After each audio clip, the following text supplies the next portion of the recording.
This is our show, last hour on a Friday. It's the place to be right here at the breakfast table on Good Morning Football, presented by Intuit QuickBooks. Thanks for choosing us this morning, this Friday, December 6th. We've got Peter Schrager, the Beautiful Mind. Yeah. We've got Nate Burleson, who's taking notes on the Beautiful Mind. And what was it, the pens? Oh, I ran out of ink. Schrager was giving me so much information. I still sort of have headaches from trying to figure that out. Never good at math. And we've got Kyle Brandt with the highlights from last night. Let's go to Chicago. It's actually the 16th windiest city in the United States, but they call it that anyway. Nate, Jason Garrett ran into Steven and Jerry Jones on the field. Hey, what's up? Just a simple wave. Awkward handshake time? I wasn't going to stop, but now I got to stop. No eye contact, though. Why did he walk that way? No, I mean, he just ran into him. Then he threw the pigskin around a little bit. Dak Prescott tried to, too, and on the first drive for the Dallas Cowboys, the best drive of the year. I mean, it was fantastic. 17 plays. Dak looked good. Third down conversion. Zeke punches it in. The Cowboys are back! Look at that. Longest opening drive in NFL this year. And then don't read lips, kids, but Zeke basically says, let's keep playing hard. Mitch Trubisky out there in those cool uniforms. Everybody likes the socks. Down 7-0. Mitch, though, in Cowboys territory, looking. I don't know really what he was going for there. Neither did Aikman on the call. But Jordan Lewis appeared to be out of bounds. Watch this beautiful pylon cam shot. God, I love the pylon cam. That's toe drag swag, Nate. Woo, little toe drag swag. DB edition. By the way, if you're going to use that phrase in other shows, maybe you send Nate a check, okay? He made it up, but you know who I'm talking to. Venmo, Cash App. Red zone. Talk about Allen Robinson. First of 2 touchdowns. He only had 48 yards receiving, but he had huge catches like he has all year. He's been the Bears' best offensive player. That's not going to work. That's Dak just on the wrong page. You don't want to be on the wrong page with Jameis Olawale. Kyle, you called Allen Robinson preseason week 4. He's great, okay? He's a dog. He is, thank you.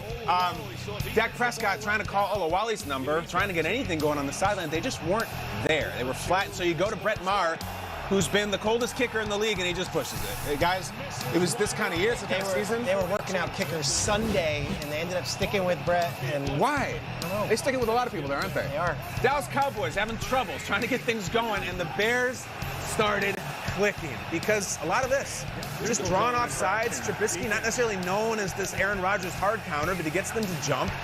Flat penalty. Again, 3rd and goal. Who do you go to? You go to A-Rob. Again, touchdown. He still swears, despite playing for the Bears, that Detroit-style pizza is better than Chicago-style. He's going to die on that hill. I agree. It's good. We tried it. Jerry Jones fired up. Matt Nagy, a different kind of fired. All right, 3rd quarter. These teams have so much to play for. Chicago already up 10. We're going to go to Cordero Patterson, who is so big and so fast. And look at those gorgeous golden cleats. He wants to win. He wants it. Peter said he wants this from the Cowboys, one of these plays where you will not be denied. That's a special team. We're just running people over, and then you get to Anthony, who's got so much juice. Look out! They've been waiting on him to blow up, and guys, it has happened. It happened on Thanksgiving. It happened again last night. He is an energizer. You see energy there. You see listlessness. Sean Lee is all heart. But what can you do, guys? It's 24-7. In the real game they wanted to get badly on the road, they're getting killed. And the Dak can't get out of the pocket. Khalil Mack out of the sky with a sack, and we got beverages being thrown. We got Jason Witten screaming at somebody, anybody. No one's even paying attention to him as he's doing it. Notice no one else in the shot listening. Jason Garrett down on the goal line, 4th and 1, go for it, give it to Zeke, cut into the lead. Fine, okay. 4th quarter, you're down 10. Is this the defibrillator paddle? Let's find out. 24-14. Trubisky, watch this throw. Watch, this is a confident throw. Boom, back foot, got it. Those are the throws in October that were being intercepted, knocked down, he was getting ripped for, and now they're clicking. You go to Robinson again, missed the Bears play of the year. Trubisky keeps it, doesn't go down, cross the grain, touchdown. Best play of the year for Chicago Bears. Trubisky is such an emotional guy. Michael Bennett is too, he was face down there. But we are seeing body language, confidence, everything you've been screaming for Trubisky for months. And it was all raining from the sky at Soldier Field. 31-14, guys. Down 17. Dallas, all right, attack one on. You go Amari. It's a beautiful play. They were few and far between, but you get points. Now you're kind of within striking distance. When you bring back Maher, try an onside kick. Seems to be decent. And there have been some onsides. Onsides are hot right now. Hey, if you're not Younghoe Koo, though, it doesn't. Bam. That's like something you could do on YouTube, like Younghoe or Tariq Cohen. Okay, you like it? I'd like to see it when it counts. Yeah, I hear that. I'd like to see that kind of a play from Tariq Cohen, yeah. 31-24 is your final. The Cowboys. Yeah, bottom line, Holtz, the tight end, was huge yesterday. J.P. Holtz, number 81. 56. The Bears have a great night. and Dallas plummets all the way down to first place. Cowboys quarterback Dak Prescott and owner Jerry Jones spoke about what it would take for this team to still make the playoffs. It's a blessing, fortunate enough. I don't know how it is. We're still in the lead for our division. You have to be thankful for that, but we can't hang our hat on that. We've got to figure out our issues right now, fix them, and get better. I realize if we don't play better and look better in the last game than we look tonight, then that's tough to think about having success in the playoffs. But, your goal is, the first goal is to get to the playoffs.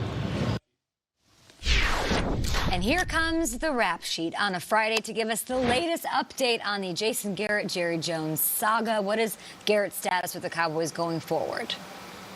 This is becoming a regular thing, Kay. And yes, Jason Garrett, still Cowboys coach Jason Garrett, and that is the way it's going to remain through the balance of the 2019 season. If there's one thing that Jerry Jones and Stephen Jones have been in concert about, it is the fact that they do not believe in mid-season firings. It's just not something they think actually helps the football team. If removing Jason Garrett as the head coach and installing someone else, if that actually helps them get to the playoffs, if that actually helps them win in the playoffs, it is certainly something they would do, but they do not think that actually helps. So here's where the Cowboys are.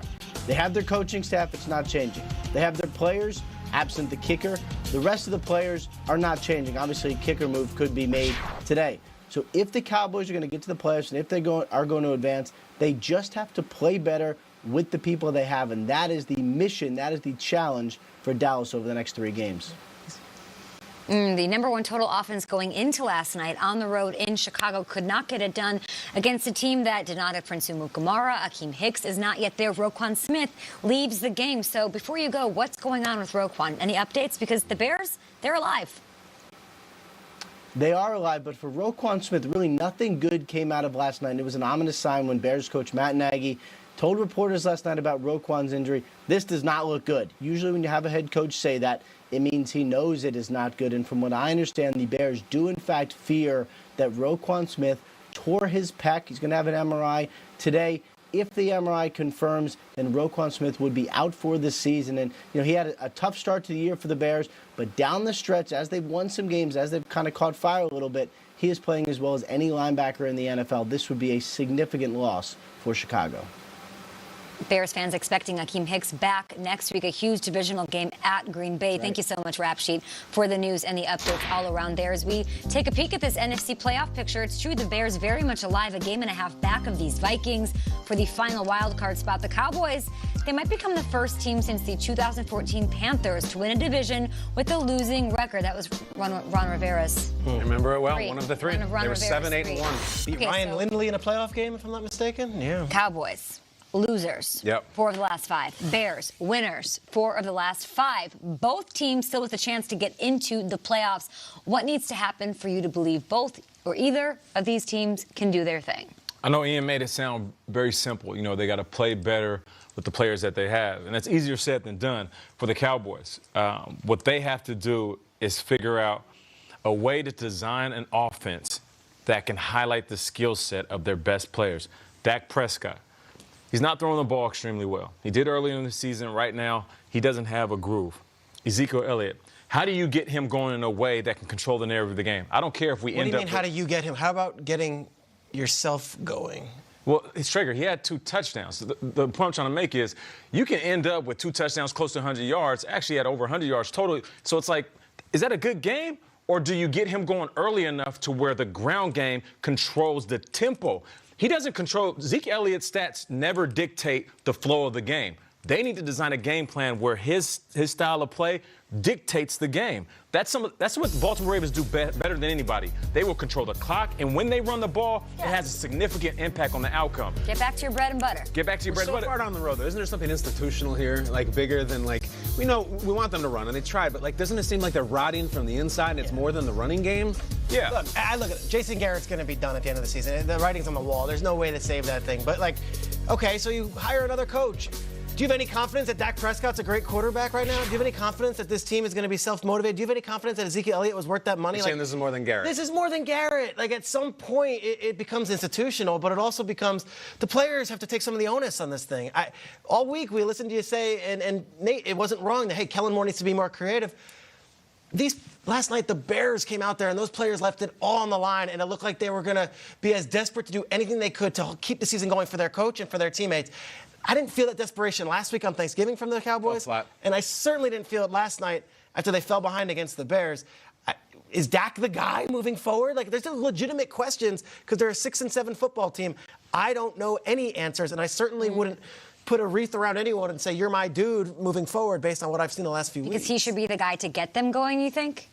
Because yes, I don't know if he's the quarterback, because this is a team that is melting down on every level, that is not rallying and leaving it all out there. So I don't know if he's the guy or not. I don't know if he's the guy. The guy what? To lead this team or the guy for the job? I don't know. You tell me. Yeah, let's not get it twisted. What are we being dramatic for? They're 6-7. They got all the weapons in the world. That's fine, but Dak Prescott is still one of the better quarterbacks in this league. Calling him great might be something he needs to earn, but he's a good quarterback. We saw Jared Goff go through struggles this year, and everybody questioned that $100 million contract. And what did Jared Goff do last week? He went out there and proved that he can be the man. I'm just saying, let's not be dramatic and say Dak might not be the guy. I don't care if you want to argue. I'm not saying Dak. I'm saying at some point you get off the hot seat with the coach. And it's like, for 6 months, it's, well, Jason Garrett be fired. You're going to have a new coach. But Jason Garrett's problem started. Hold on a second. There's a big question about what I don't like is that Garrett's going to be the guy the rest of the season. We're against doing midseason firing. Well, why?